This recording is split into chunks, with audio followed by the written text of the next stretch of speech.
Mark was a college student living in Indiana. His house was quiet and sat next to some woods.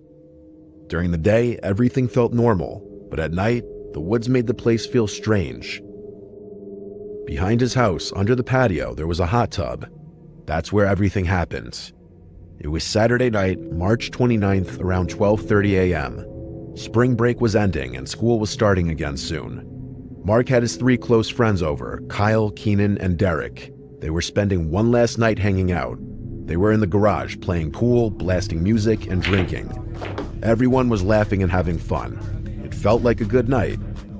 After a while, Kyle said they should go in the hot tub. It was cold outside, so the warm water sounded even better. Everyone agreed. They got changed into swim trunks, grabbed their drinks, and went into the hot tub. The warm water felt good as they talked, made jokes, and didn't pay attention to the time. Then they heard something. It was the sound of sticks breaking, like footsteps coming from the woods. It didn't sound like an animal, it sounded like a person. They all went quiet and looked around. Keenan tried to calm everyone down and said it was probably nothing. The others laughed, but it was more to stop feeling nervous. They turned the music up louder and tried to keep talking. About 10 minutes later, a man walked out of the woods. He stepped into the light from the patio. He was wearing a long black coat, white sweatpants, and a gaming headset. His eyes were wide, and his face didn't show any feeling. Everyone jumped. They yelled at him and asked who he was and what he was doing. The man raised his hands and said his name was Seth. He said he was 33 years old, and he heard them laughing and wanted to join. The guys just looked at each other, confused. Mark told him to leave, but he didn't listen. Instead, Seth took off his coat, then his shoes, and then his pants. He was now in only his underwear. Then he got into the hot tub. No one knew what to say. Mark pulled out his phone and started recording, not for fun, but because the whole thing felt unreal. This was the footage he captured.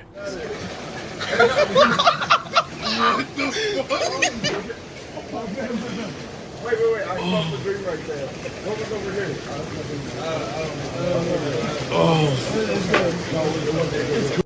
They started asking Seth questions, like where he came from and if he knew anyone there. He just kept saying he heard them laughing and wanted to hang out.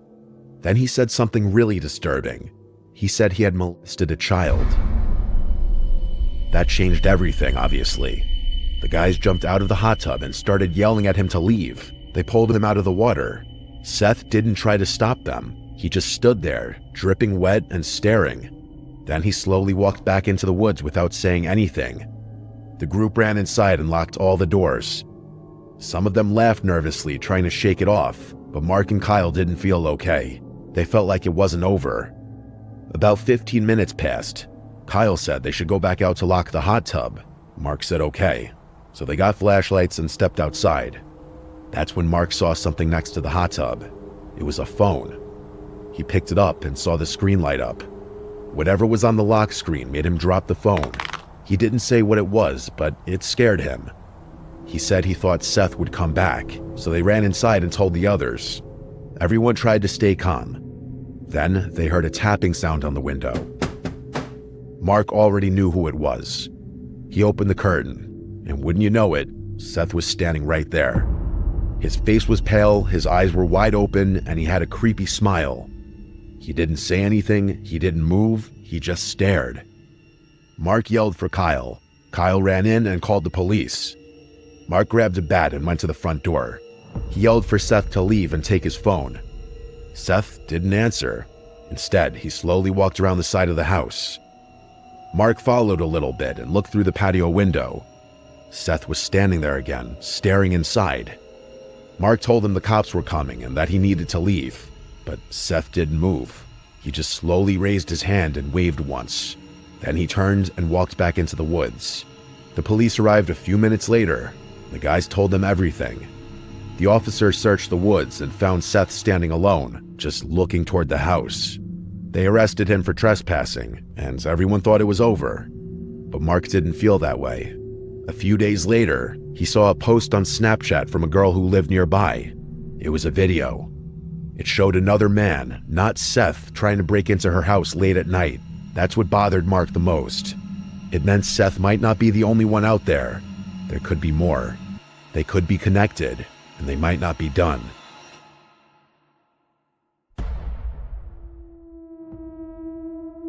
A few years ago, 3 high school friends named Beck, Matthew, and Tyler decided to explore a sewer tunnel in their neighborhood.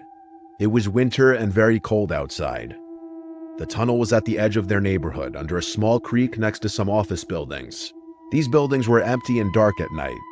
The boys had seen the tunnel before, but never went inside of it.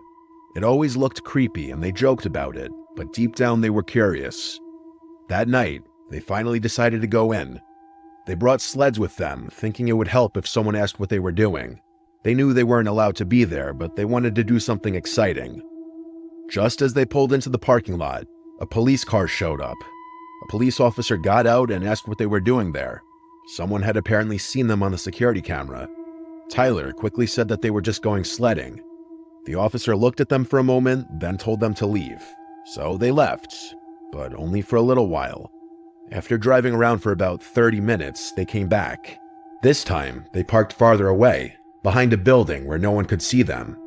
They walked down a hill behind the buildings. They could see their breath in the cold, crisp air.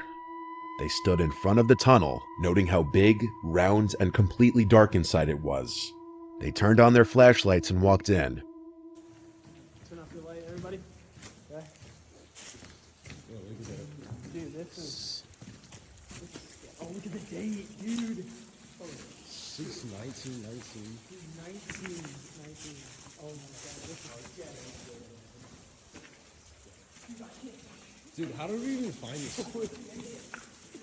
Oh my gosh.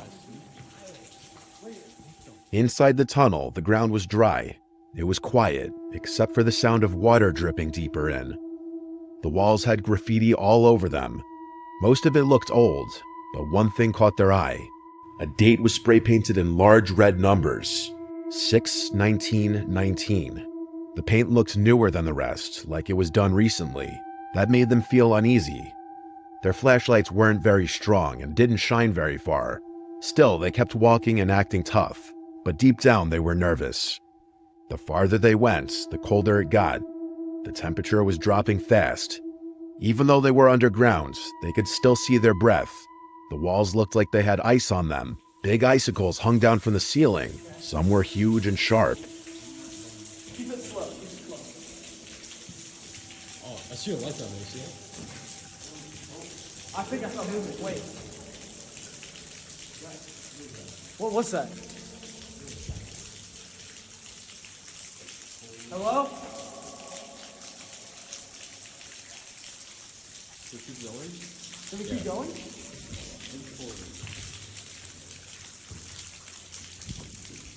Bro.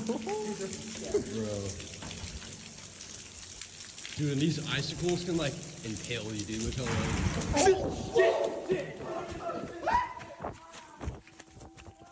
Suddenly, a loud cracking sound echoing from further down the tunnel sends the group fleeing in fear.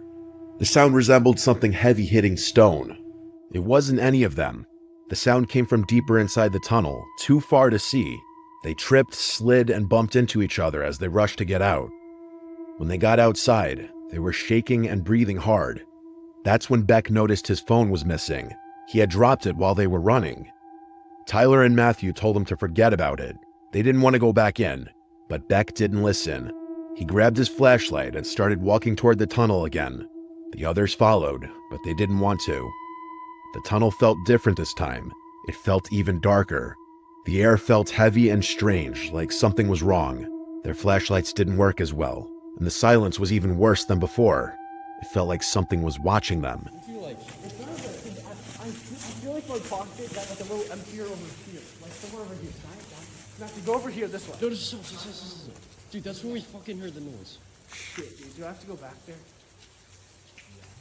You're going first, bro. I know, we're not leading the way. Yeah, somebody else lead the way, please. No, it's your phone. At some point off camera, Beck found his phone. Afterwards, the group continued deeper into the tunnel investigating. And that's when they heard a sound. It must have hit like here or something. What was it? Do you remember? A loud scream came from deeper in the tunnel. It echoed off the walls and felt like it was getting closer. They didn't wait. They turned and ran as fast as they could. This time, no one talked, no one looked back. They just ran. They got to the car, jumped in, and drove away without stopping. The car ride back was mostly silent. The three friends thought it was over when they all got home. They were ready to move on with their lives. But late that night, Beck's doorbell rang twice. This was at some off hour in the night. When Beck's dad went to answer the door, nobody was there. This, of course, begs the question, were the boys followed home that night? Or was it simply a very unfortunately timed ding-dong ditch? That remains a mystery. The night left more questions than answers for the three friends, but they all heard the noises and of course got it on video. Perhaps it was something they weren't meant to stumble upon.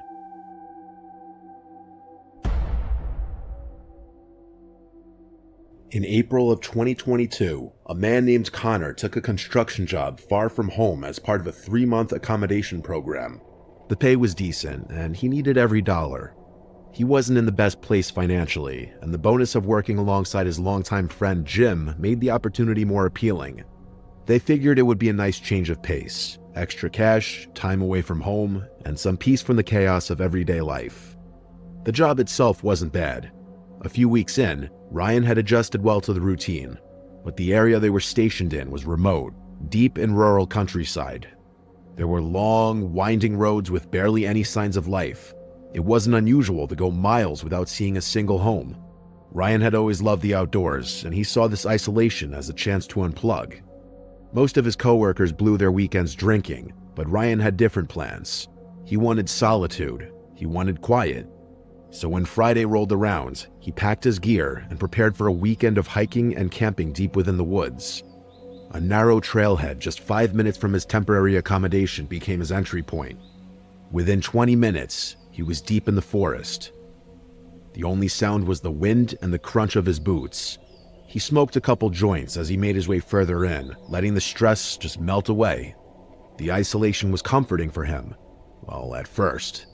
Around 7 p.m., the sun began to sink behind the treetops. Shadows stretched long across the trail. Ryan knew it was time to find a place to settle. That's when he noticed something unusual. There was a scent in the air, burning firewood, and a light layer of smoke drifted between the trees. At first, it seemed normal, maybe another camper, maybe a local. But then, he caught something just barely in the corner of his vision. The faint orange glow of fire flickering through the trees. Curious and confident, Ryan left the trail and headed towards the source. He wasn't scared. He'd trained in combat sports during his teens and stayed in good shape. Still, something about this felt off to him. As he moved closer, he began to see strange metallic glints. Shopping carts, dozens of them. They were tied to trees with rope hanging for the branches. Some mangled and suspended in bizarre positions, like a twisted jungle gym of rusted steel. It didn't look like a campsite. It looked like a ritual site, like something meant to be seen and feared. Ryan pulled out his phone and started snapping photos. He had to prove this to his friends someday because no one would believe it otherwise. Then, something even stranger caught his eye. Hung directly above the fire was a charred, old-fashioned duck ornament. Sitting in the duck's back was a scorched baby doll. The thing was melted, its limbs warped from heat. Ryan took a photo of that too, but the longer he stared, the more disturbed he felt. His chest began to tighten. The fire was roaring, clearly tended to recently. There were water bottles scattered around. Someone had been there, or currently was there, maybe still watching. He thought about turning around, thought about heading straight back to the trailhead, but something made him keep walking. He tried to convince himself it was nothing, just some weird loner, maybe drunk, probably harmless. Still, he checked over his shoulder more than once. 20 minutes passed, and he'd put real distance between himself and that eerie camp, but daylight was fading fast, and he needed firewood before it got too dark. He veered off the trail again, this time to gather supplies. He wasn't worried. He had emergency wood in his pack, but not enough to last the entire night. He needed more. After about an hour of preparation, Ryan had set up his tent and built a small fire. It was around 9 p.m. when he prepped a steak and potato meal in foil and nestled it in the glowing embers. He smoked another joint to dull the anxiety, and for a while, everything seemed okay again. With his meal finished and the fire crackling, Ryan settled in for the night. He turned on a pre-downloaded playlist of true crime podcasts, listening to cold case files as the forest around him darkened. There was no signal out there, no distractions, just firelight and static-filled voices recounting unsolved murders. At some point, he drifted off to sleep, but it didn't last. He woke up suddenly. The air inside his tent felt colder. The fire outside had dimmed. He checked his phone. 4 a.m. He didn't know what had woken him up until he heard it. Whistling.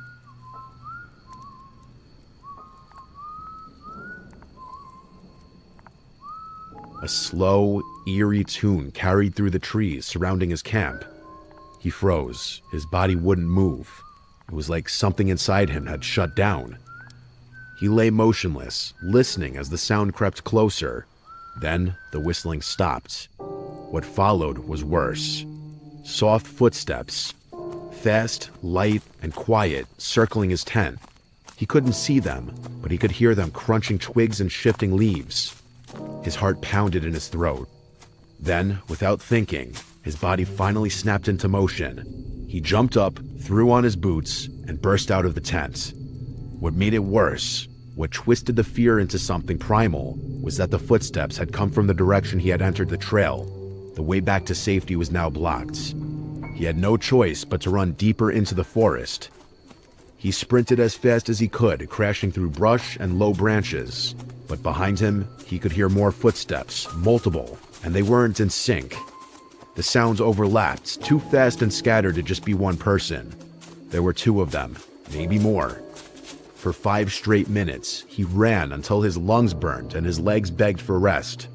He found a dense cluster of trees and dove into the underbrush, burying himself in leaves and tangled roots. He didn't move. He barely breathed. The footsteps faded, distant now, but he didn't dare come out. He waited, still and silent in the dark. Eventually, he knew he had to move. He crawled through the forest with branches cutting into his arms and legs. Every step was slow and careful. When the trees finally began to thin, he broke into one final sprint. He recognized the trailhead, the way out, and he ran without stopping. No one followed him after that. The forest was quiet, but the damage was done. He got back to his accommodation and immediately reported the incident to the police. They took his statement and promised to investigate, but he never heard anything back. To this day, Ryan believes the people who chased him were the same ones who built that bizarre shrine of carts and dolls. What they were doing out there and what they wanted, he doesn't know, but it was more than just a creepy encounter. To him, it felt ritualistic, cult-like. He finished his contract and returned home, but the memory never left him. He still remembers the sound of the footsteps, the whistling, and the feeling of helplessness. If there's anything to learn from this story, it would be to trust your instincts. If you find something that doesn't feel right, you should leave. Ryan almost didn't, and he knows he might not have lived to tell the story if he had stayed. This video was me experimenting with a slightly different style. If any of you have personal scary experiences that include photos or videos and you'd like to submit them, email them to me and I'll try to make this style of video a new series. Also, if you haven't already, click the bell icon and turn on all notifications because apparently only 15% of you have done so, and that would really help out the channel.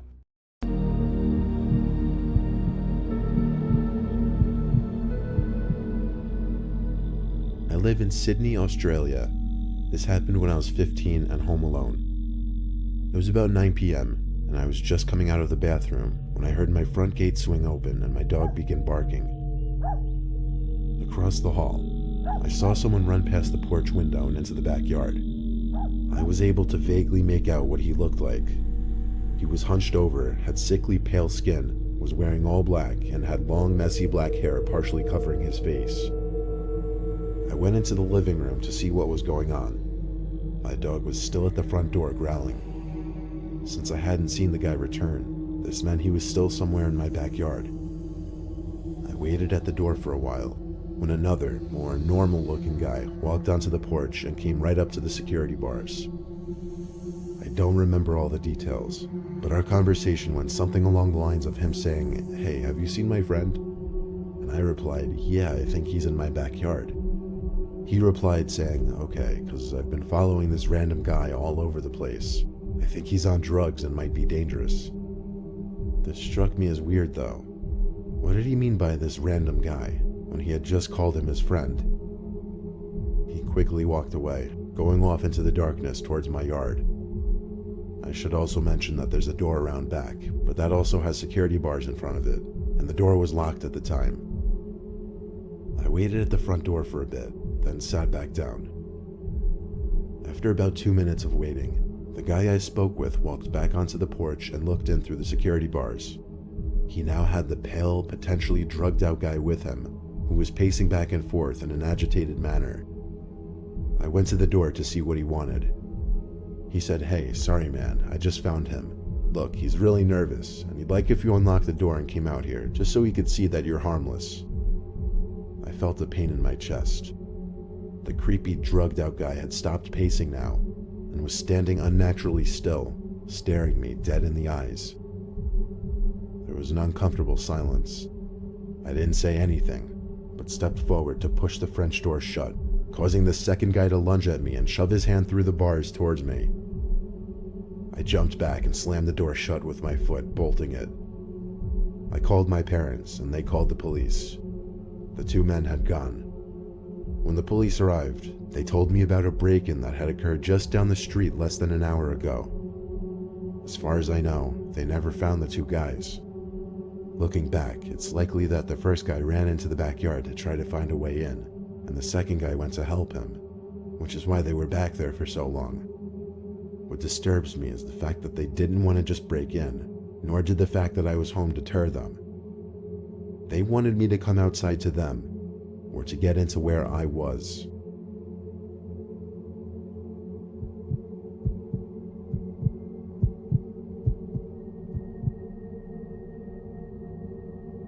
It was a Thursday night. My mom was working a late shift at the hospital. My two brothers were away at college, so for the time being, I had the house to myself. I had a couple friends over. We watched a baseball game, had a few beers, and they left through the back door. I went upstairs to the kitchen to put the remainder of the beers in the fridge and get ready for bed. I went to bed shortly after, and after a while of laying down trying to actually fall asleep, I heard light footsteps coming up the stairs outside my room. My mom was home. I heard her cough as she passed my bedroom door and entered the bathroom. Then she went back downstairs to the kitchen and started making a lot of racket with the cabinets and dishes and whatnot. I was way too lazy to get out of bed to go down there and ask her to keep it down, so I just texted her instead to stop making so much noise. I put my phone back on my desk and flipped on my side to try to get comfortable. Then I heard footsteps coming back upstairs, quickly. My bedroom door opened, and my mom stepped into my room. The hallway light outside my room wasn't on, so I couldn't make eye contact with my mom. But when I looked up, I saw my mom's figure. She stood by the doorway, looking kind of slouched over. I told her to stop making so much damn noise in a rather annoyed tone. When she didn't respond, I sat up and said, "Mom?" A vibration on my desk let me know I got a text, and given that it was pretty late, I naturally checked my phone to see who it was. It was from my mom. She said, "I'm still at work." I dropped my phone onto my bed as I looked up at the doorway. That person standing at my doorway wasn't my mom. Even though I was panicking, I had to think on my feet. I said, "Mom, I need to get to sleep. Get out." I said this because I wanted to play dumb, act like I had no suspicion that someone had broken in. The person at my doorway didn't move, so I picked up my phone, texted my mom in a panic, saying there's someone in the house, I mistook them for her, and to call the police right now. My mom replied back, "Okay," in a matter of seconds. Something then broke the silence in the room. The voice of a woman, crackly and rough. She started saying something. It sounded to me like she was saying, "Don't know where to go," over and over. her voice started getting louder as I realized she was approaching my bed. I screamed, "Get back," as I fumbled for the lamp switch next to my bed. As the light turned on, I was faced with some old woman with white, wiry hair, with her wrinkled hands reached out at me, approaching my bed, repeating that phrase, "Don't know where to go." I screamed, "Get away from me," as it seemed as though she was about to attack me. I jumped off the bed and ran out of the room and held my door shut. Seconds later, I felt her trying to push the door open as I put all my weight up against it to keep it shut. She started screaming, "I need to get out," and started banging on the door. I held this position for the longest time, and she was relentless. My mom kept calling my phone, but I couldn't pick it up. It wasn't until the cops arrived and knocked on the front door that I let go of the bedroom door and ran to them. The old woman immediately came rushing after me, but as I opened the door and yelled at the cops to stop her, they immediately pinned her against the wall. She was in cuffs and was put in the police car. I told them everything that happened, and they said based on how she was behaving and what I told them, she would need to be identified and evaluated to determine if she was mentally ill, and it later turned out she was, to no surprise. I found out later that night after the cops left that after my friends left through the back door, I forgot to lock it, and that was how she managed to simply walk into my house. It's definitely scarred me mentally in the sense that anytime I hear something in my room while sleeping, I have to look up and make sure somebody isn't standing on the other side.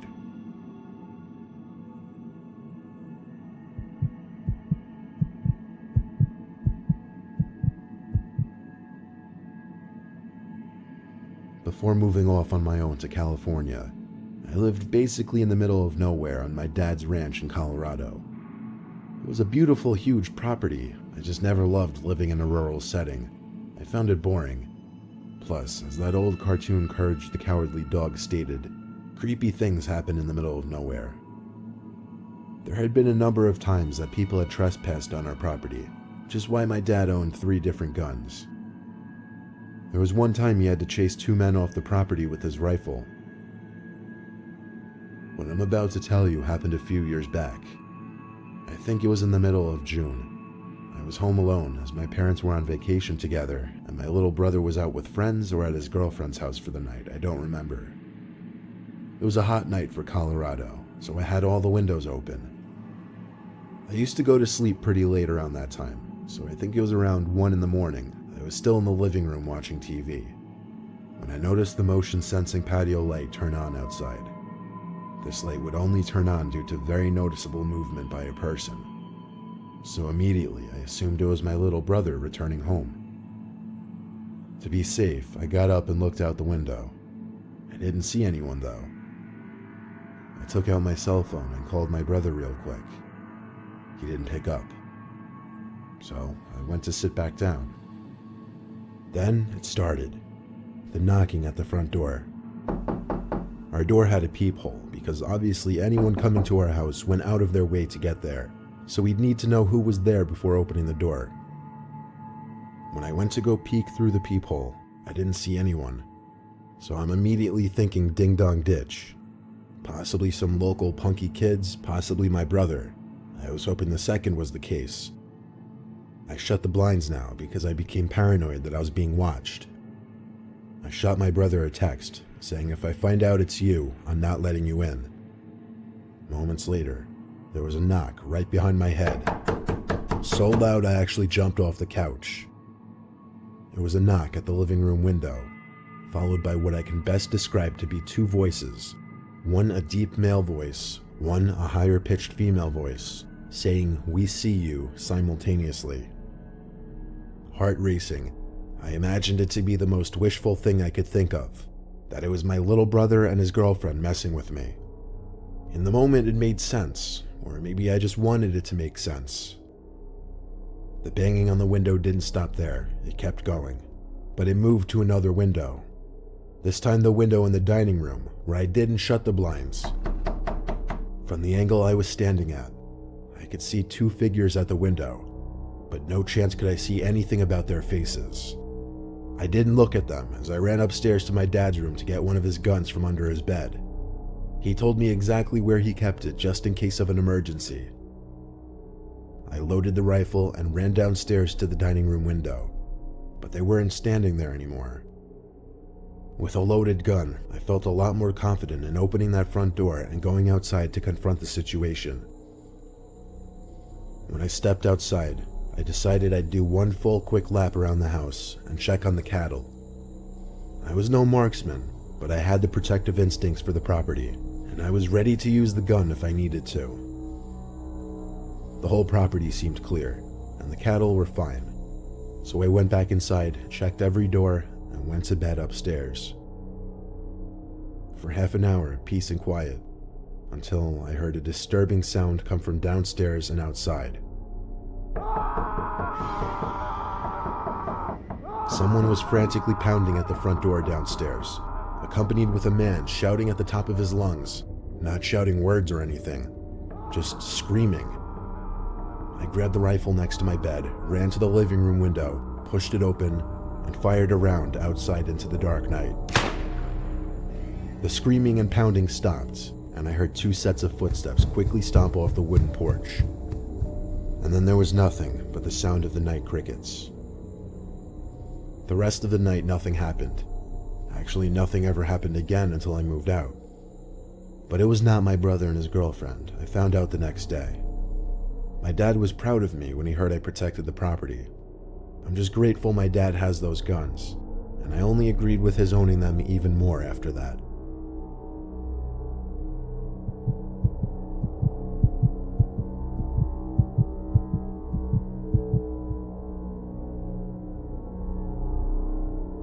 I was home alone one night in the spring. I was on a FaceTime call with my friend, at one point pacing back and forth in my room. When I passed the window and looked outside at one point, I saw someone outside on the street, just standing there, facing my house, facing my window. I looked a little more carefully and determined he was looking up right at my window. I told my friend Jordan on the FaceTime call and tried to show her. She said she couldn't see him but to call my mom and dad. So I hung up with Jordan and continued to look out at the man for a few more seconds. Then I walked away from the window to my bed and called my mom. I had woken her up because it was like midnight. In short, she told me to just turn off my lights and shut the blind and he would go away. So that's what I did. But after a few minutes of dying in curiosity, I had to get up, lift the blinds, and peep outside. The man was now on the sidewalk, closer to my house, still looking up at my window. Now I called the police, and the operator asked me if the man was holding any weapons. I said not that I could tell. The operator then told me to ignore it, and if he didn't leave within 10 minutes, or if he stepped onto my property, to call the police again. She also told me that a patrol car would pass by my house just to scare off the man should he still be out there. So I hung up the phone and crawled into my bed. I called my friend Jordan back, and we talked on FaceTime while I was in my bed for about 5 minutes. She told me it was time to go check the window again, and so I did. And this time, the man was gone. I stood by the window with the blinds now up, waiting for the police car to pass my house. It took about 5 to 10 minutes of standing there on FaceTime with Jordan before I saw a police patrol car come down the block, stop briefly in front of my house, and the little spotlight on the side of the car being moved around my property and a few neighboring properties. The cop car drove away soon after, and that was that. That told me the man was gone, not on my property. So after finishing my FaceTime call with Jordan, we hung up and I went to bed. After laying in my bed for a solid 20 minutes, I heard a creaking or a cracking-like sound coming from outside. I got out of bed and looked out the window, but no one was there. So again, I went back to bed. A few more minutes went by, and there was another cracking sound coming from outside, this time louder. I looked over to the window from my bed and was in total shock when I saw a figure at my window. I have an upstairs bedroom, and suddenly the cracking noises made sense. He had been climbing up the side of my house. I went to the other window and screamed help over and over, hoping my neighbors would hear. I also got on the phone with 911 again and told them to send another car right away. The man at my window attempted to squeeze through the opening in the window, but seemingly gave up when he noticed one of my neighbors outside yelling something. The next time I looked at the window, he was gone, and according to my elderly neighbor who came to my aid, the man jumped down and ran away down the street. Cops came once again. This time I spoke to them and gave them all the info they needed. They said they'd be patrolling the immediate area all night and went on their way. I didn't get any sleep that night, but I think that man was scared off for good.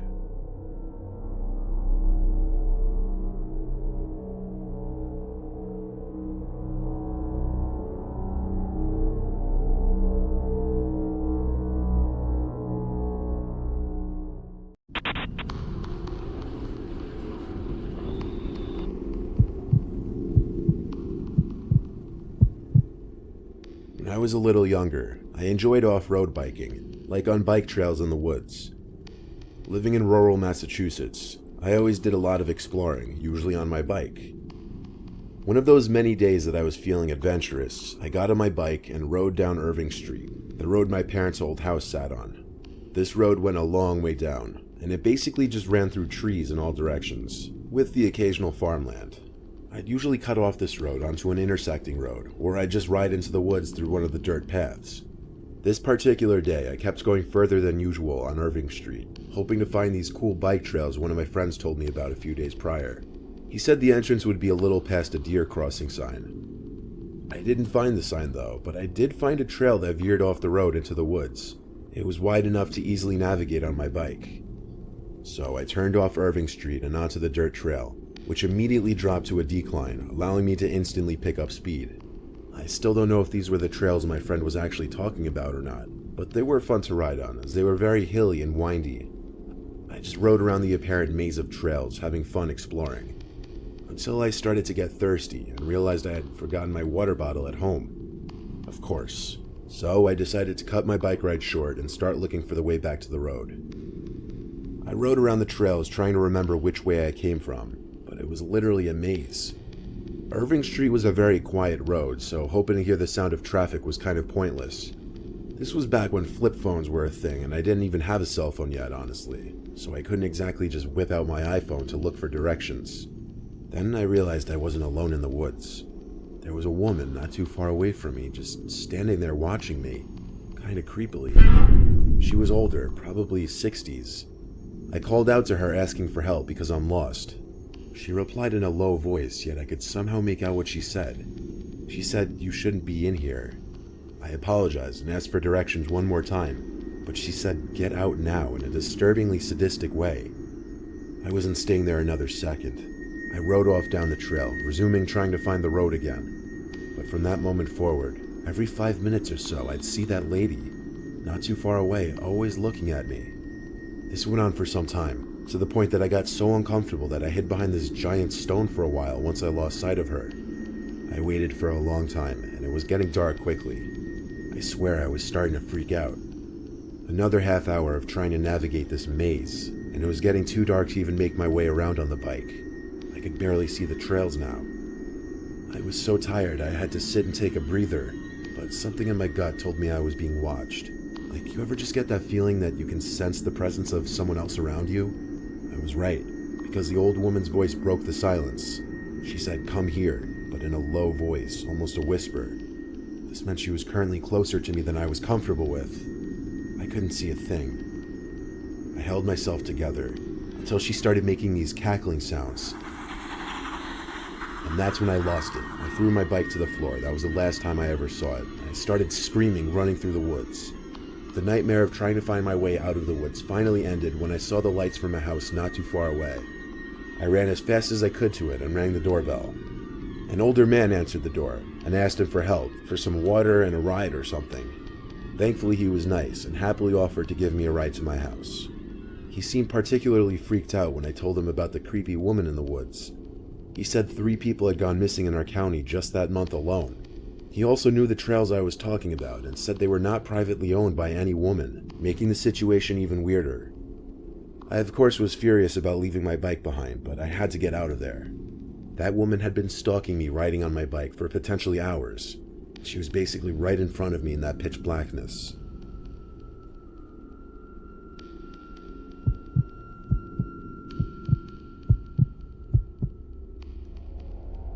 Browsing the app Letgo one day, I came across a listing for a free bike.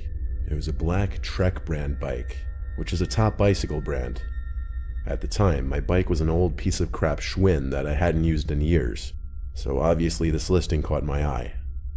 I contacted the lister, asking for more details like if the bike was actually free and where and when would I be able to pick it up. The lister responded relatively quickly, saying yes, it's for free, and said first come, first serve, but to hurry because a lot of people were contacting him. I asked him for the location or address, and he sent me coordinates. That should have been my first red flag. Who sends coordinates? I asked him how am I supposed to track the coordinates. He said download an app on my phone. Then I asked, is there a nearby address you could just give me? He said not really because he was keeping his address to himself for privacy reasons, and there weren't really any nearby notable locations. So he gave me a phone number to text him, told me his name was Gene, and we set a meet time of 6 p.m., as that worked for both of our schedules. I downloaded this GPS coordinates tracker app, and the coordinates led me on a 25-minute drive. As I got closer and there was nothing but woods on either side of me, I started to wonder where exactly these coordinates would be taking me. I was now 2 minutes away, and it seemed I was as far as I was going to get with my car. Exactly what I was worried about came true. I'd have to cut through the woods to get to these coordinates. I parked my car on the side of the road, but before heading into the woods like a clueless madman, I texted Gene saying I was parked on the side of a desolate road next to woods on either side, and that the app was pointing me in the direction of the woods. He replied back a minute later saying, yeah, this area is sketchy that way. It would probably be better if you just cut through the woods instead of looking for the trail. If you follow the direction it tells you, you'll find a huge clearing in the woods where I'm waiting with the bike. I already drove this far. I figured I might as well just see this through, even if I was finding this increasingly bizarre. I started my way into the woods, swiping twigs and leaves out of my way as I did my best to make it through the thick woods. I wasn't dressed for this at all though. I did this for probably 4 minutes until I saw I was approaching the coordinates on my phone, but I didn't see any clearing in the woods ahead of me. Something wasn't right, so before going any further, I texted Gene again saying I'm just about to be there but can't see the clearing in the woods. I said maybe I have the wrong coordinates. A minute passed without an answer, so I tried to call him, but it went to voicemail after 1 ring. Then he texted back saying, I have bad service, I can't talk on the phone. I asked him where should I go, I think I'm lost. He didn't answer. I waited and waited, hoping he would, but nothing. After a couple more minutes, I called it quits. I started to feel like this was all fake from the start, and I was becoming paranoid of my surroundings. The sun was going down, so I hurried back in the direction I came. I thought I would be followed, but as I looked back behind me constantly, I didn't see anyone. I made it back to my car to make a shocking discovery. All 4 of my tires were slashed. My body entered a fight or flight mode before even seeing who did this. I approached the door of the car, wondering if I should hide inside and lock the door, but as I looked into the car, I could see someone laying on the back floor hiding. I chose my flight response. I sprinted all the way down the road, saying screw the piece of crap car. I heard my car door open and slam shut. When I turned around, I just briefly saw someone running into the woods. I took out my phone and of course called 911, asking them to please hurry to my location that I'd be running down the road. 15 minutes or so later, a police car finally approached me with its lights on. They escorted me back to the scene of the crime, my car, and took a police report, which included every detail like the slashed tires and the text conversation. They accompanied me as I waited for my roadside assistance company to come and tow my car. I was brought safely to a shop where they changed my tires on the spot. The only thing I worried about was that man Gene getting my license plate number and possibly tracking me with it, but to this day he hasn't, so I like to think I'm safe from that.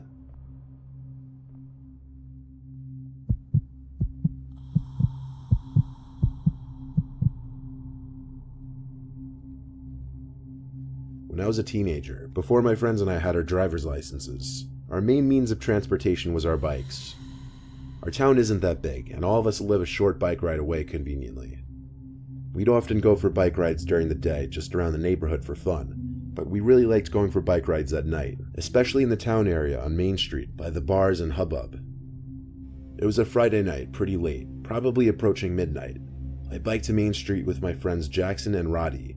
It was a 15-minute bike ride from us. There were still some people out walking around down the street. Of course, we were only like 15 or 16, so we weren't actually going into any bars, just riding around for the vibe. We hung out in one of the parking lots on the street that we'd often just chill at. At that hour, there weren't many cars left in the parking lot. It was quieting down for the night. Roddy was the one to notice when a car pulled into the lot with its lights off and kind of parked conspicuously, in a way that it was facing us. After a few minutes, Jackson pointed out that he was pretty sure the guy in the car looked like he was watching us, so we started to migrate our hangout elsewhere. We biked out the exit of the parking lot and back onto Main Street, and the car also left the parking lot shortly after us. We all knew just by a single glance at each other, and didn't even have to speak a single word to know to start pedaling fast down the road. The car trailed us, but not too close behind. The driver must have somehow thought we weren't aware of it. He still had his lights off, not to mention. I said let's get to my house, instead of just aimlessly biking around trying to lose him in the streets. My house was the closest. It took us only like 5 minutes to get there. Before the car could turn the corner onto my street, we hurried to my backyard gate and rushed inside before he could see. We entered my house through the back door. My dad was still awake, surprisingly, in the living room. He was watching a movie. We all asked him if he could check outside if the car was anywhere out there. He stepped outside for a second, then came back inside saying the coast was clear. He said we were smart to bike away as soon as we were suspicious.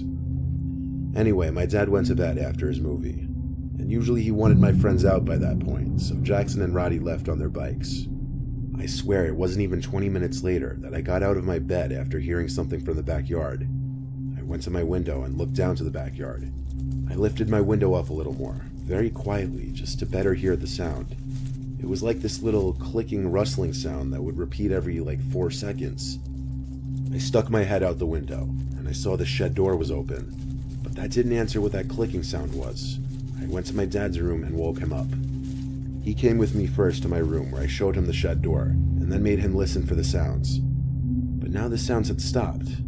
The two of us rushed downstairs to the back door, where we flicked on the backyard light. My dad yanked the back door open and stormed into the yard, yelling for whoever was out there to come out. I worried about him going in the shed alone, so I came with him. But besides all the tools and other basic shed equipment, bikes and other shit like that, there was no one hiding in there. We found out on the way back inside the house that the clicking sounds I was hearing was someone trying to tamper with the outside lock, as the entire door handle was completely scraped up and almost ruined. The lock still worked, and that was only the storm door. There was still another door with a working lock behind it, so it was still safe. My dad told me to just go to bed. He'd stay downstairs for the night and keep the outside lights on. He said he had the police come the next morning before I woke up. I'm 99% sure it was that man who followed us in the car. I don't know for sure how or when he found out where I lived, and I'm not sure why he gave up on busting the lock. Anything I say would just be a guess.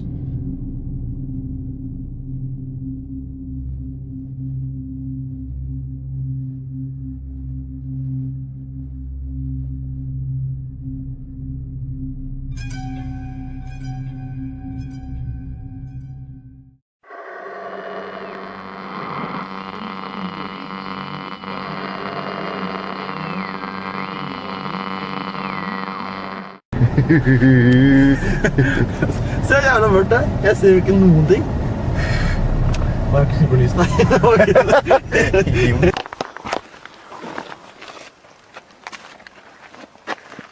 Så du hvor det ble, eller? Ja. Faen, det kan det.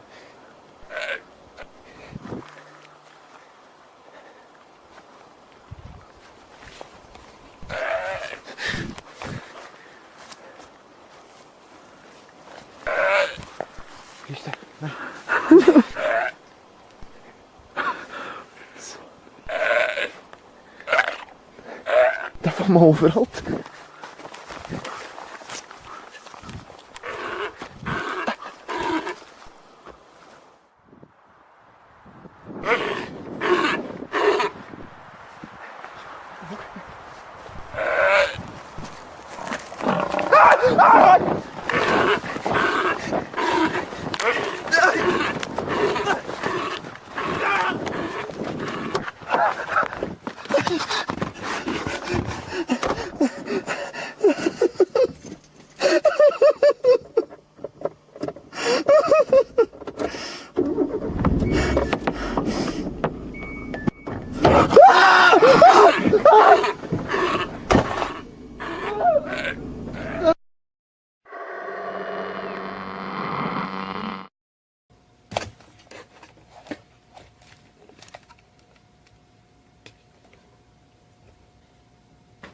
Hi. Yeah, I'm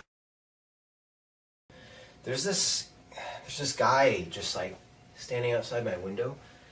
And he's just like looking up at the window. He's been there for about 30 minutes now. And I have male, maybe about, I don't know, maybe about 30, I guess. I can't tell. Yeah. It's in alley. My address is street. Yeah. Yeah, and he's just, he's been there for like 30 minutes and I don't know what to do. Yeah, so if you head down alley, right off of, you should be able to run right into him. I mean, he's basically right in the middle of the road. Yeah. Okay.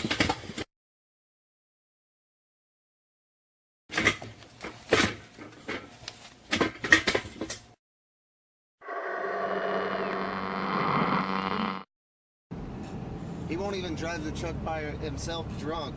You think you're gonna turn the lights off and catch him and film the car? Yeah. So if we're out of beer, they got. I guess lock the door. All right, so they're back there. So where are these fuckers at? Where are they at? Let me go piss and then we'll go. Hey, faggot.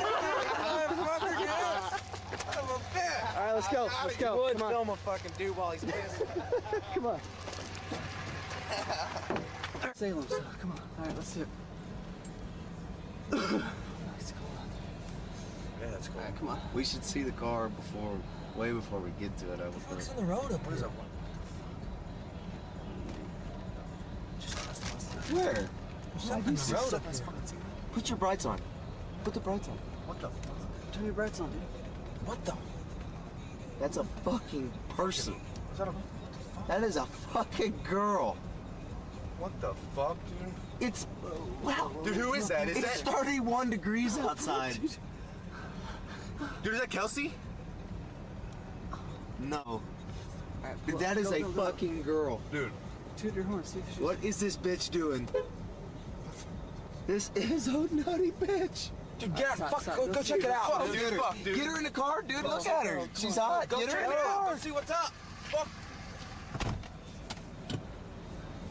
What the fuck?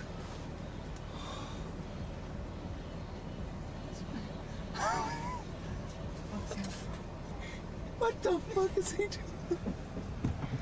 Get the fuck out! Go! Get the fuck out! Go! What? Get the What? fuck out! Go! What? Go, dude! Hey, go Get help the that fuck chick out. out, man. What are you doing? No, dude, get the fuck out of here, man!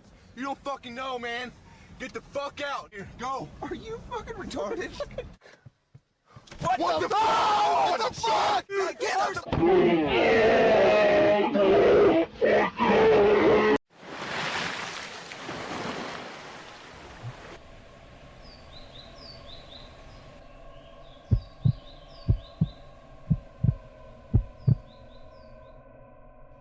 I'm 18 years old, going to be a freshman in college this September. This past July, my friend Miranda held a pool party in her backyard as a sort of graduation party, minus any of her family being around because her parents were away. She often has the house to herself, so her parents' house is the go-to spot for a lot of hangouts. She invited like 100 people from our grade. There had to be upwards of 150 people there at the night's peak. I was one of the first to show up with my friend Jonah, because we're close with Miranda, so we wanted to help out a little bit. By the time people started showing up, everyone congregated slowly from the kitchen and living room to outside in the backyard by the pool. Some people brought their bathing suits and jumped into the pool. Others just jumped in their underwear. And then of course most others just stood around the pool. She has a huge backyard. At a certain point, so many people were at the party that it was clear as day people were bringing friends from other schools because we didn't know everyone there, and Miranda was getting mad because she made it clear she didn't want randoms. In fact, unfamiliar people seemed to be just barging through the gate, not even accompanied with people from our school or grade. There wasn't much we could do though. The party was already too crazy to easily control. Miranda did throw in our class group chat not to bring any more randoms or they'd be asked to leave. The problem seemed to slow down after that. At around 1 a.m., police came to the house and had to shut down the party due to multiple complaints from neighbors. so the music was turned off, and 99% of the guests were asked to leave. Mostly everyone cleared out except a few close friends, including some of Miranda's girlfriends, Jonah and I, and a few other guy friends. We helped do some cleaning, like picking up all the empty cans and bottles. Eventually, it was just 4 of us left there. I'm talking at like 3 a.m., if not later. Since it was hot outside, we migrated to the inside of the house in the air conditioning, where we were just chilling in the living room continuing to drink. Then we all heard a distinct crack from upstairs, and we went silent. Miranda was the first to ask what was that, as we all looked at each other with these wide-eyed, half-laughing, half-freaked-out faces. Jonah and I laughed, teasing Miranda that someone was upstairs in her room, and she begged us to stop and check it out. So we did. We went upstairs to Miranda's room. It was clear. We then went to the guest room that used to be her older brother's room, and we found one of our friends, Steve, passed out in the bed. We went downstairs to tell her that Steve was upstairs and knocked out. I guess that gave her a sigh of relief. Looking back, that didn't much explain a sound coming from upstairs if he was knocked out in bed though. But we weren't exactly the most coherent at that moment. Eventually, Miranda and her friend Mel went to sleep in her room. Jonah fell asleep on the couch. I went to her parents' bed. None of us were okay to drive anywhere. I can't remember how much time passed before I remember one of the girls screaming in the next room over, and then both of them. It was a heart-dropping kind of moment, but I didn't know if they were messing around with each other at first or not. But I realized pretty quickly the screams were way too real. I burst out of the bed and went to Miranda's room and opened the door. The lights were out. I could barely see anything, except for the 2 girls huddled up hugging each other in the corner of the room, basically curled up on the floor.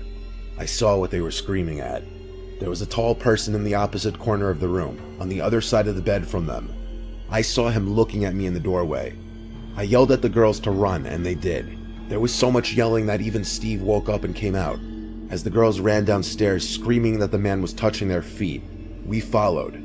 But looking back, with 3 guys there, we regrettably didn't try to overpower that one man. We all left the house, and one of us called the police, waiting by the neighbor's house with the neighbors, possibly the same ones who called the cops on the party.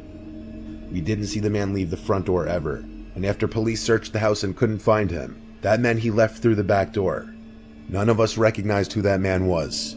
It was probably an older man who knew Miranda somehow that snuck into the house during the commotion of the party and thought Miranda would be alone after the party. It's some sick, scary stuff. Whether we could have overpowered him or not, we'll never know, because we don't know if he was armed.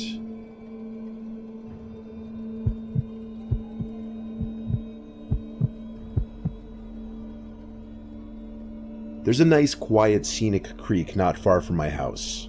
I like to drive my kayak up to it every once in a while on the weekends in the summer. This one particular weekend was one of those weekends. The weather was perfect, sunny and 70s. I'd kayaked down this creek a bunch of times, and never had I seen anyone else kayaking it. That's part of the reason I like it, because I'm a very reserved person and I like to do things myself, preferably with privacy. So I set out on the kayak not far from where I parked my car, which is some gravelly dirt parking area right off the road. There was one other car that pulled in a few minutes after I did, which was unusual. I'd never seen any other cars except my own here. 20 minutes into my kayaking, someone came out from the woods ahead of me coming up on the left and approached the edge of the water. He stopped and waved at me and smiled. He put his hands on his hips and greeted me. It seemed he had an expectation for me to stop and chat. I instantly knew I didn't like his smile, but my mother raised me to be polite to everybody, so I stopped paddling and smiled and greeted him back. There was an awkward pause where he was just nodding his head with his closed-lipped smile, and I had to break the silence by saying it's a beautiful day out. He nodded his head and said yup, then asked where I'm from. I made something up and said, from up north, just visiting. He clearly lacked the ability to hold any sort of conversation, and that's coming from me, who's not the most social person myself, so I wanted to just move along. I told him to have a great rest of his day, and continued onward down the river. Never in a million years was I expecting what happened next to happen. I turned when I heard a snap of a stick or something from not far behind me. There in the not so far distance was the guy, hiding behind a couple trees, seemingly following me. I was disturbed and uncomfortable, like he was clearly trying to not be seen. I was scared to call him out in fear of how he might respond, so I pretended not to notice him and continued to kayak down the creek. I would continue to side glance every so often to see if he was still following me, and he was. I had never wanted to see someone else in the water so much in my life. I took out my phone to try to call my dad or my brother for help, but of course I had no cell reception out there. Still, instead of being followed and probably attacked, I decided to stop in my place, turn around, and threaten to call the police if he didn't stop following me. The man just stood in place behind another big tree, though he was clear as day there. I then decided to fake call the cops. I raised my phone in the air at the man, and I said, "I see you there, I'm calling them now." I then proceeded to fake a phone call, pretending like I'm talking to the police. The man started to walk away deeper into the woods. It seemed to have worked. I turned around immediately and started kayaking back up the way I came as fast as I possibly could. I would constantly look over my shoulders until I got back to where I launched the kayak. I made it safely. I checked my whole surroundings before stepping out of the water and carrying my kayak back to my car. The other car in the little parking area was still there, but I made a disturbing discovery that may have saved my life. Up until this point, everything that happened could have maybe been explained away. However, I noticed broken glass near the back of my car, and the back passenger side window wasn't there anymore. It had been shattered. I didn't step 1 foot closer to my car. I stayed hidden in the woods and checked if I had bars now that I was closer to the road. I did, and I called 911 successfully. I reported the whole incident and the broken window, and I stated I was scared I was still being followed. Waiting for the police to arrive felt like the longest, most tense moment of my life. It dragged on far too long, but when they pulled into the dirt area, I finally came out from the woods and waved at them. I pointed to the car, and 2 police officers came out and approached the car where they found him, the man from the woods, waiting in the back seat of my car, hiding, waiting for me to enter my car to grab me. It was beyond satisfying to see him arrested. He definitely wasn't smiling anymore. I looked at him, as it almost seemed like he was avoiding looking at me as he was taken to the police car. I'm happy the man was so stupid that he thought I wouldn't notice shattered glass all over the side of my car.